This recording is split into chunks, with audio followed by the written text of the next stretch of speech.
নমস্কার বন্ধুরা, এসমি মামনির রান্নাঘরে আপনাদের অনেক অনেক স্বাগত। আজকে আমাদের ফিশারিতে মাছ ধরা হবে, সেই দিয়ে রেসিপি করে আপনাদেরকে দেখানো হবে। আজকে মা জাল ফেলে মাছ ধরবে।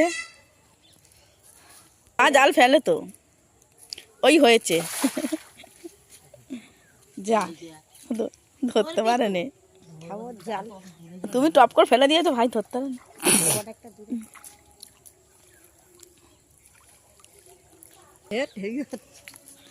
আজকে যা মাছ পড়বে সেই মাছ দিয়ে রেসিপি বানাবো।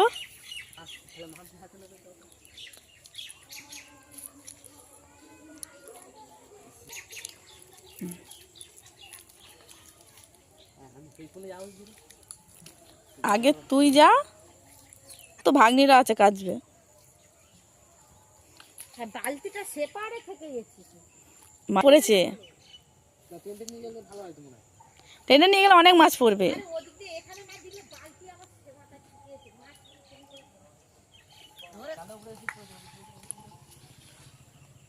এদিকে আটানে শশা দেওয়া আছে, শশা হয়েছে দেখুন।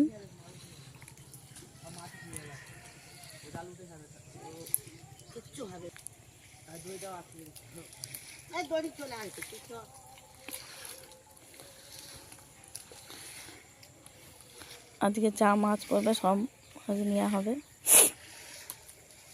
মাছ লাম মারতেছে, সাইড দিয়ে বেরিয়ে যাচ্ছে।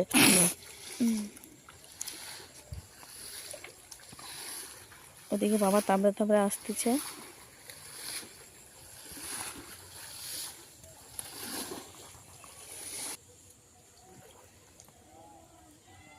এবারে বাবা জালটা টেনে তুলবে।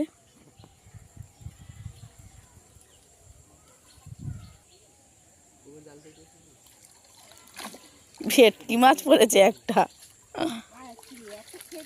এত খেটে মাছ পালিয়েছে।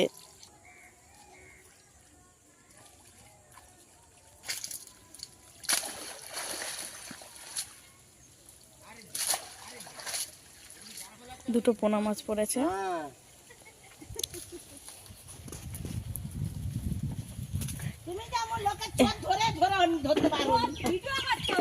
ভিডিও করার লাইতে হয়ে যেত, পরে খুঁজে দেখানো যাবে, পরে প্রমাণ।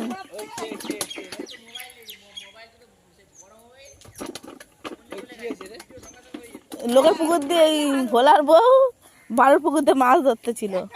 এই দেখো দি কি সুন্দর শাক হয়েছে গো, পুঁটি শাক। একদিন তুলবো না শাক।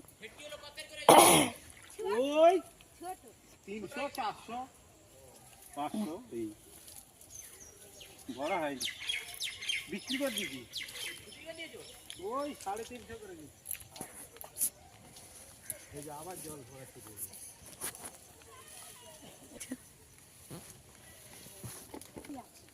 বাজারে পারে এলে ভালো হতো, ওকে ছাড়তে হবে। বৃষ্টি চলে এলো তো, এবার রূপচাঁদ মাছ পড়েছে শুধু।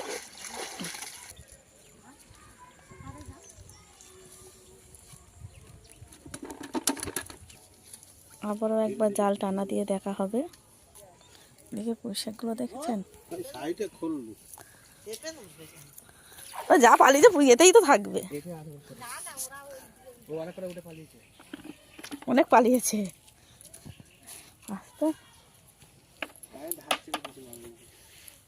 আখের ঝাড়গুলো হেভি হয়েছে। এই এক ধরনের করে কাজ হয়েছে। বড় মাছ পড়েছে। এই পুকুরে যাবি দৌড়ে দৌড়ে, মাছ আছে খেয়ে ভূত ভাগি দিবে। তেমনি বড় হলে তো একটা মাছ অনেক বড়। এখানেই ছেড়ে দিই,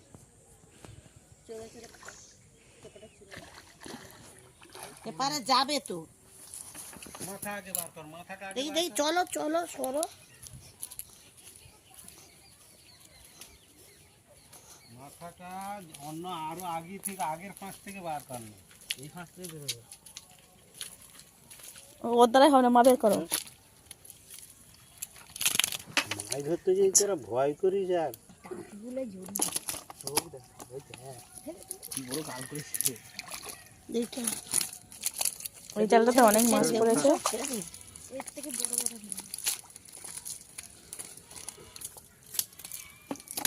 নে না ওই মৃগেলটা। বন্ধুরা কত মাছ, এতগুলো মাছ আমাদের ধরা হয়েছে, এই মাছ দিয়ে রেসিপি বানাবো। বন্ধুরা এতগুলো মাছ আমাদের ফিশারি থেকে ধরে আনা হয়েছে, এগুলোকেই এখন কাটা হবে।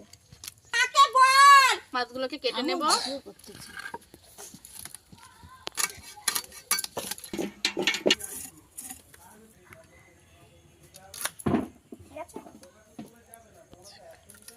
হ্যালো গাইস, ভালোবাসি বৌমা চেনে না। ও বৌমা চেনে না। মা ডিম না কি রে? খেয়েছিলাম ফিশারিতে। একইভাবে এই মাছটাকেও কেটে নেব। গোড়া বসে গেছে একদম, গোড়ার অবস্থা খারাপ, জেলের কথা বলতে পারি না। হ্যাঁ, মাছের হুড়ে একটা জাল বোনা হতো। মাছগুলো সব কাটা হয়ে গেছে, ধুয়ে নিয়ে ফিরে আসছি রান্নার কাছে। ধুয়ে নিয়ে ফিরে এসেছি। এতগুলো মাছ আমি রান্না করব না, অর্ধেকটা মাছ রেখে দেবো, রেসিপি করে পরে দেখিয়ে দেবো। এই মাছগুলো রেখে দেবো, পরে রেসিপি করে দেখিয়ে দেবো। আর এই মাছগুলো রান্না করব। প্রথমে মাছে নুন দিয়ে দেবো, দিয়ে দেবো হলুদ, তারপরে মাছটা মেখে নেব। মাছের নুন হলুদ মাখিয়ে নিয়েছি, দিয়ে দেবো তেল। কড়া ভালো করে গরম হয়ে গেছে, দিয়ে দেবো মাছ।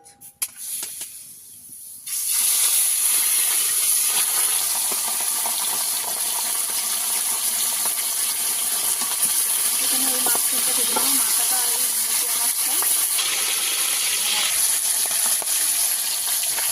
মাছগুলো ভালো করে লাল লাল করে ভেজে নেব। এই মাছটা ভাজা হয়ে গেছে, তুলে নেব।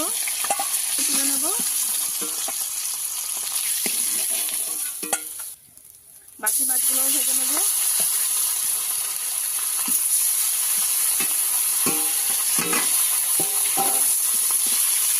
তো যেটা ঠিক করেছে বল।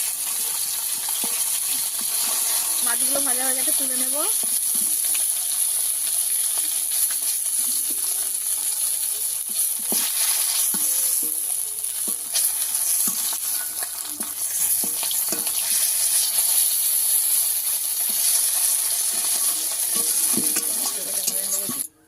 এর মধ্যে দিয়ে দেবো একটু তেল, দিয়ে দেবো পাঁচফোড়ন, কেটে রাখা আলু আর কচুটা,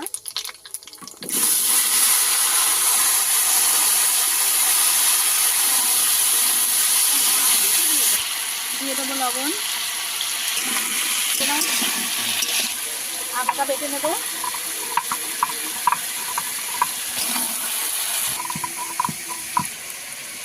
কচু আলু ভালো করে ভাজা ভাজা করে নিয়েছি, এবার দিয়ে দেবো আদা,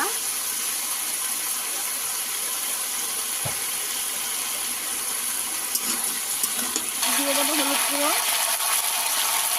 দিয়ে দেবো লঙ্কা গুঁড়ো, সামান্য জল,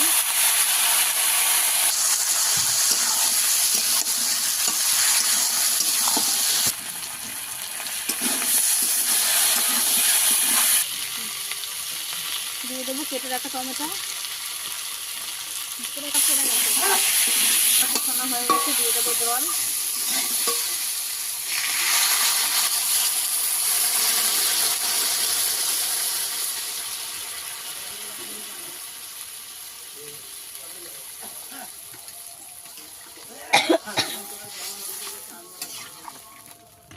ওদিকে ঝোল ফুটতে থাকুক, এদিকে জিরাটা বেটে নেব।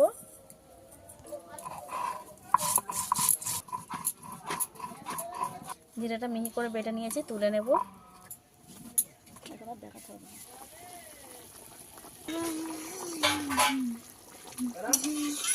ভালোভাবে সিদ্ধ হয়ে গেছে, এবার দিয়ে দেবো মাছ। মাছ দেওয়ার আগে জিরে বাটাটা দিয়ে দেবো।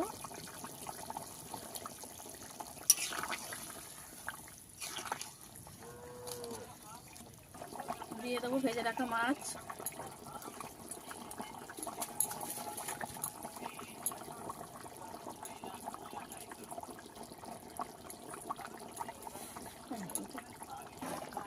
মাছ দিয়েছি, একটু ফুটিয়ে নেব। ওটা নিয়ে ঝোল ভালো করে ফুটে গেছে, এই রান্নাটা আমার হয়ে গেছে। এতে কিন্তু আমি বেশি কিছু মশলা দিইনি, অল্প মশলা দিয়েছি, শুধু আদা জিরে। যেহেতু পুকুরের জ্যাংটো মাছ, তাই অল্প একটু মশলা দিয়েই রান্না করেছি। এইভাবে বেশি কচু আলু দিয়ে মাছের ঝোল বানিয়েছি। এই ঝোলটা খেতে কিন্তু খুব দারুণ হয়, আপনারা অবশ্যই বানিয়ে খেয়ে দেখবেন। আর ভালো লাগলে কমেন্ট করে জানাবেন। রান্নাটা হয়ে গেছে, নামিয়ে নেব।